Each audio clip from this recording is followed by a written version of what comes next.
انسان کو تو سجدہ کرنے کے لیے شیطان روکتا ہے، شیطان کو سجدہ کرنے کے لیے کس نے روکا تھا؟ 100 سال بھوک کی شکل میں اسے سزا دی گئی، 100 سال نفس کو آگ میں جلایا گیا۔ میرے اللہ نے پوچھا اب بتا تو کون ہے اور میں کون ہوں؟ نفس نے کہا میرے مالک تو میرا خدا ہے اور میں تیرا بندہ ہوں۔ یہ بات تو مشہور ہے کہ تمام گناہوں کی جڑ شیطان ہے، ساری برائیاں شیطان ہی کرواتا ہے۔ مگر آپ لوگوں کو وہ واقعہ یاد ہوگا کہ جب اللہ رب العالمین نے میرے اور آپ کے بابا جناب حضرت آدم علیہ السلام کی جب تخلیق فرمائی، آدم علیہ السلام کو جب پیدا فرمایا، تخلیق کرنے کے بعد آدم علیہ السلام کو پیدا کرنے کے بعد صرف آدم کو ہی پیدا نہیں کیا بلکہ کم و بیش 1,24,000 رسولوں اور پیغمبروں کے باپ کو پیدا فرمایا۔ آدم علیہ السلام کو پیدا کر کے اللہ رب العالمین نے تمام فرشتوں کو کہا کہ میرے آدم کو سجدہ کرو۔ ہر ایک فرشتے نے سجدہ کیا۔ اللہ رب العالمین کا یہ فرمان سنتے ہی، یہ حکم سنتے ہی حضرت جبریل علیہ السلام جھک گئے، حضرت میکائیل علیہ السلام جھک گئے، حضرت اسرائیل علیہ السلام جھک گئے، اسرافیل علیہ السلام جھک گئے، مگر ایک ابلیس تھا جو ایسے ہی اکڑ کے کھڑا رہا۔ یہ ابلیس اس وقت بہکا ہوا گمراہ نہیں تھا، یہ ابلیس اس وقت شیطان نہیں تھا، بلکہ یہ تو اس وقت تمام فرشتوں کا سردار تھا، یہ تو اس وقت کا بہت ہی بڑا عبادت گزار فرشتہ تھا، بہت ہی زیادہ بہت سارا علم رکھنے والا تھا۔ اس نے اللہ کے حکم کو ٹال کر اللہ کی نافرمانی کرتے ہوئے آدم علیہ السلام کو سجدہ نہ کیا۔ اب میں آپ لوگوں سے پوچھنا چاہتا ہوں کہ ہر ایک کو گمراہ کرنے والا شیطان ہے، ہر ایک انسان کو بہکانے والا شیطان ہے، ہر ایک کو گمراہ کرنے والا شیطان ہے، ہر ایک کو بہکانے والا شیطان ہے۔ مجھے بتاؤ شیطان کو کس نے بہکایا؟ شیطان کو کس نے اللہ کی نافرمانی کرنے پر مجبور کیا؟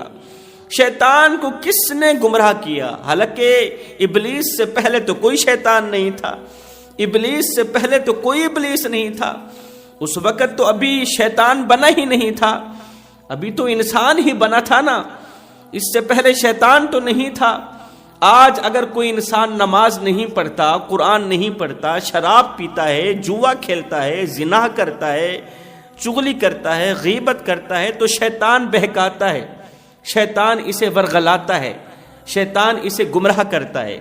اب انسان کو تو سجدہ کرنے کے لیے شیطان روکتا ہے، شیطان کو سجدہ کرنے کے لیے کس نے روکا تھا؟ ابلیس کو سجدہ کرنے کے لیے کس نے روکا تھا؟ حالانکہ یہ تو فرشتوں کا سردار تھا، اتنا بڑا عبادت گزار فرشتہ تھا، اسے تو چاہیے تھا کہ فوراً ہی سجدے میں گر جاتا، فوراً ہی سجدے میں جھک جاتا۔ سنو، ابلیس کو جس چیز نے سجدہ کرنے سے روکا، اللہ کی فرما برداری سے روکا، وہ کون سی چیز تھی؟ وہ تھا نفس امارہ۔ نفس امارہ ایک ایسی چیز ہے کہ جب کسی پر حاوی ہو جائے تو بڑے سے بڑے عبادت گزار فرشتے کو تباہ و برباد کر کے رکھ دیتا ہے، بڑے سے بڑے عبادت گزار فرشتے کی عبادت کو ضائع کر کے رکھ دیتا ہے۔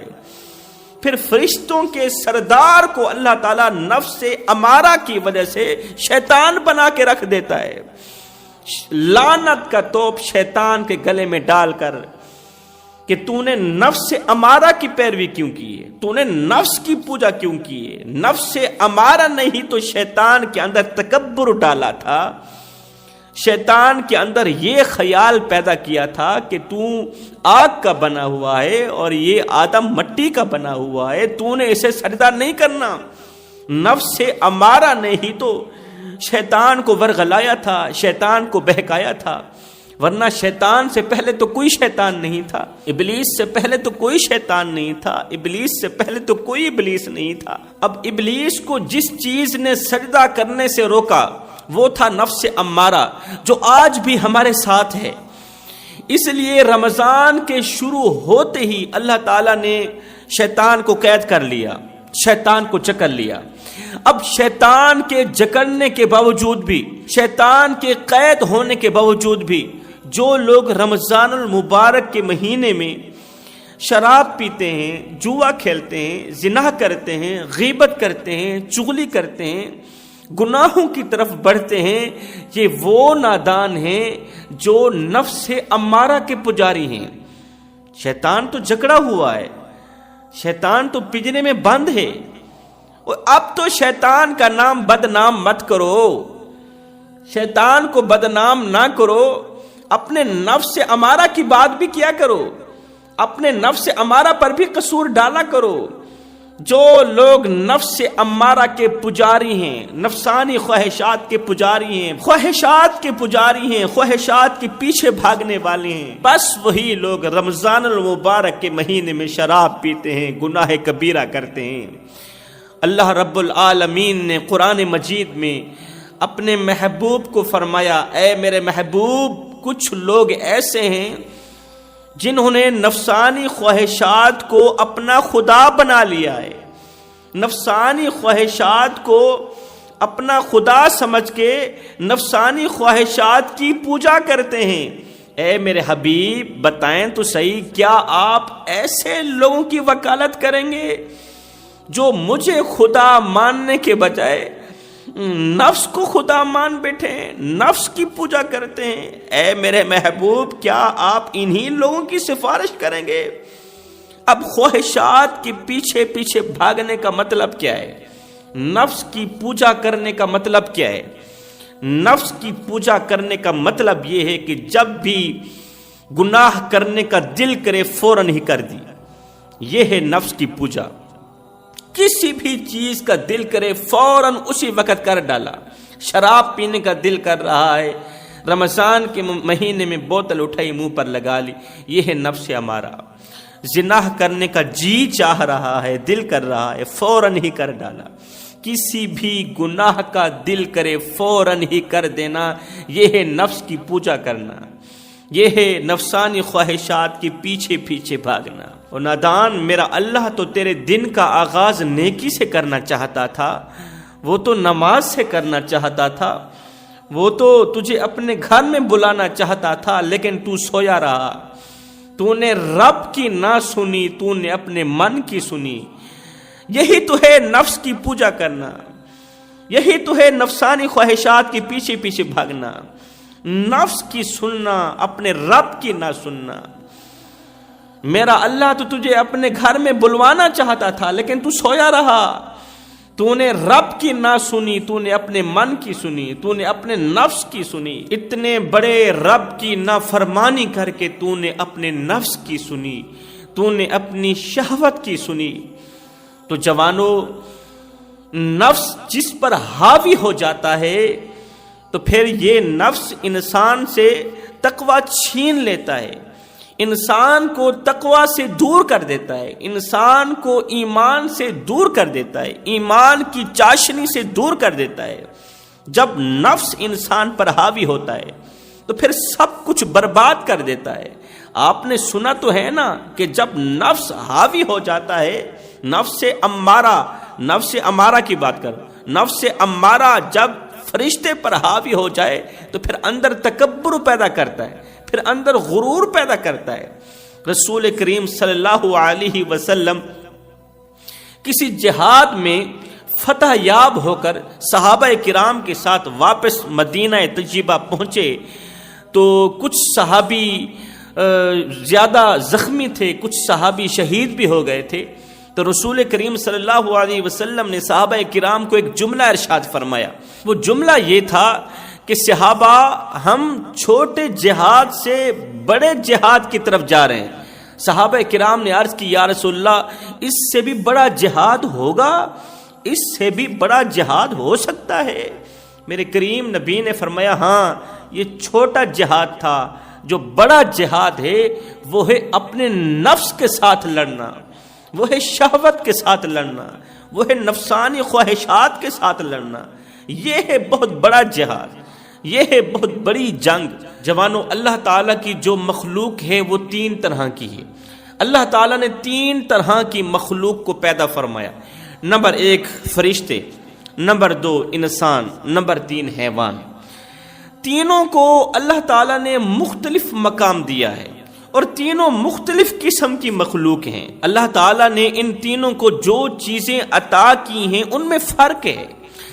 فرشتوں کو اللہ تعالیٰ نے عقل دی ہے، شہوت نہیں دی، نفسانی خواہشات نہیں دی، اس لیے فرشتے برائی کرنے کا سوچ بھی نہیں سکتے، گناہ کرنے کا سوچ بھی نہیں سکتے، اس لیے کہ اللہ تعالیٰ نے ان کے اندر شہوت ڈالی ہی نہیں۔ اللہ تعالیٰ نے فرشتوں کو صرف عقل عطا کی ہے۔ دوسری طرف حیوان ہیں، جانور ہیں، جانوروں کو اللہ تعالیٰ نے شہوت دی ہے۔ جانور ہر وقت نفسانی خواہشات کا شکار رہتے ہیں۔ اللہ تعالیٰ نے جانوروں کو، حیوانوں کو شہوت تو دی ہے لیکن عقل نہیں دی۔ تیسری طرف حضرت انسان کھڑا ہے۔ حضرت انسان کو اللہ تعالیٰ نے عقل بھی دی ہے اور ساتھ میں شہوت بھی دی ہے، یعنی کہ ایک چیز فرشتوں والی دی ہے اور ایک چیز جانوروں والی دی۔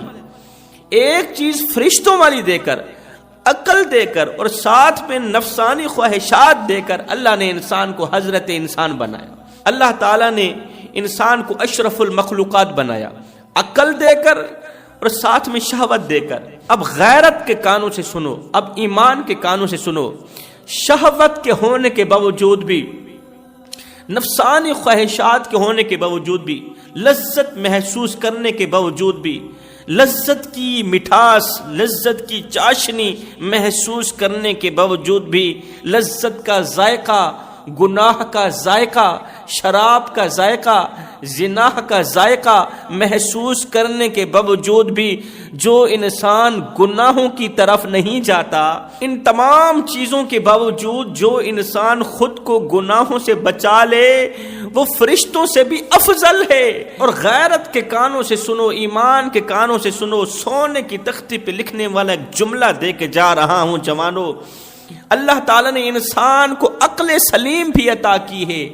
عقل کے ہونے کے باوجود بھی، عقل سلیم ہونے کے باوجود بھی جو انسان نفسانی خواہشات کے پیچھے پیچھے بھاگے، جو انسان نفس کی پوجا کرے، عقل کے ہونے کے باوجود بھی جو انسان نفسانی خواہشات کی پوجا کرے وہ کتوں سے بھی گیا گزرا ہے، وہ خنزیر سے بھی بدتر ہے، وہ جانوروں سے بھی بدتر ہے۔ اللہ نے عقل بھی دی ہے اور عقل کے ہونے کے باوجود بجائے فرشتوں والا کام کرنے کے، بجائے عبادت کرنے کے، وہ جانوروں والا کام کرتا ہے، وہ نفسانی خواہشات کے پیچھے پیچھے بھاگ رہا ہے، وہ لذتیں اٹھا رہا ہے۔ اس لیے ایسے انسان کو کتوں سے بھی بدتر کہا گیا ہے، خنزیر سے بھی بدتر کہا گیا ہے۔ اب فیصلہ تمہارے ہاتھ میں ہے جوانوں کہ تم کون سی زندگی گزارنا چاہتے ہو، کتوں والی زندگی گزارنا چاہتے ہو یا فرشتوں سے بھی افضل والی زندگی گزارنا چاہتے ہو۔ ایک روایت میں آتا ہے کہ جب اللہ رب العالمین نے نفس اور عقل کو پیدا فرمایا، نفس کو اور عقل کو پیدا فرمایا تو ان دونوں کو اپنے سامنے کھڑا کیا، دونوں کو حاضر کیا۔ اللہ تعالیٰ نے سب سے پہلے عقل کو بلایا، پوچھا تو کون ہے اور میں کون ہوں؟ عقل تو کون ہے اور میں کون ہوں؟ عقل نے کہا تو میرا خدا ہے اور میں تیرا بندہ ہوں۔ بڑے ہی ادب و احترام سے کہا، بڑی ہی عاجزی سے کہا۔ اللہ تعالیٰ کو عقل کی عاجزی پسند آئی، عقل کا ادب و احترام پسند آیا۔ اللہ تعالیٰ نے عقل کو بڑی ہی عزت سے نوازا، بڑی ہی شان و شوکت سے نوازا۔ پھر اللہ تعالیٰ نے نفس کو بلایا، پوچھا تو کون ہے میں کون ہوں؟ نفس نے کہا میں ہوں تو ہے۔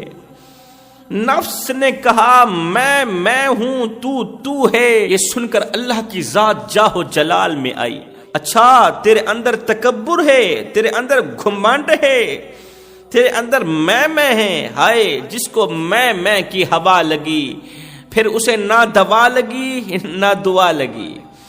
بکرے میں اور انسان میں تھوڑا سا ہی تو فرق ہے، بکرے میں اور تکبر کرنے والے انسان میں، جانور میں اور تکبر کرنے والے انسان میں تھوڑا سا ہی تو فرق ہے۔ کہ بکرا تھوڑا کم اور انسان تھوڑا زیادہ میں کرتا ہے۔ جب میرے اللہ نے نفس سے پوچھا کہ تو کون ہے اور میں کون ہوں، نفس نے کہا میں ہوں، تو ہے۔ میرا اللہ جاہ و جلال میں آیا، میرے اللہ نے فرمایا اس نفس کو 100 سال آگ میں جلایا جائے، 100 سال آگ کی صورت میں اسے سزا دی جائے، آگ کی شکل میں اسے سزا میں مبتلا کیا جائے۔ 100 سال نفس کو آگ میں جلایا گیا، آگ میں عذاب دیا گیا، 100 سال کے بعد اللہ کے سامنے لایا گیا۔ میرے اللہ نے پھر سے پوچھا بتا تو کون ہے، میں کون ہوں؟ نفس نے کہا تو ہے، میں ہوں۔ اچھا ابھی بھی تیرے اندر سے تکبر نہیں گیا، ابھی بھی تیرے اندر سے یہ میں نہیں گئی؟ اللہ تعالیٰ نے پھر فرمایا فرشتو اسے 100 سال بھوکا رکھو، نفس کو 100 سال پیاسا رکھو۔ 100 سال بھوک کی شکل میں اسے سزا دی گئی، پیاس کی شکل میں نفس کو سزا دی گئی۔ 100 سال کے بعد اللہ کے حضور لایا گیا۔ میرے اللہ نے پوچھا اب بتا تو کون ہے اور میں کون ہوں؟ اب آ کر نفس نے کہا میرے مالک تو میرا خدا ہے اور میں تیرا بندہ ہوں۔ اب آ کر نفس بولا او میرے مالک تو میرا خدا ہے اور میں تیرا بندہ ہوں۔ ہائے 100 سال کی پیاس برداشت کرنے کے بعد، 100 سال کی بھوک برداشت کرنے کے بعد نفس کو پتا چلا کہ وہ میرا مالک ہے۔ 100 سال کی بھوک برداشت کرنے کے بعد اسے رب کی پہچان آئی۔ اس لیے اللہ تعالیٰ اپنی پہچان کروانے کے لیے ہمارے پاس رمضان المبارک کا مہینہ بھیجا ہے کہ اس مہینے میں پیاس برداشت کرو، اس مہینے میں بھوک برداشت کرو۔ جب پیاسے اور بھوکے رہو گے تو تمہیں میں رب کی پہچان ہوگی۔ جو چیز نفس کو اللہ کے سامنے جھکاتی ہے وہ بھوک ہے، جو چیز نفس کو اللہ کے حضور جھکاتی ہے وہ پیاس ہے۔ اس لیے اللہ تعالیٰ نے فرمایا رمضان المبارک کے مہینے میں بھوکے رہو، پیاسے رہو۔ یہی بھوک یہی پیاس رمضان کے صدقے تمہارے نفس کو میرے آگے جھکا کے رکھ دے گی۔ میں دعا کرتا ہوں اللہ تعالی ہمیں جلد از جلد توبہ کرنے کی توفیق عطا فرما، نماز پنجگانہ با جماعت ادا کرنے کی توفیق عطا فرما۔ آمین ثم آمین وما علینا الا البلاغ المبین۔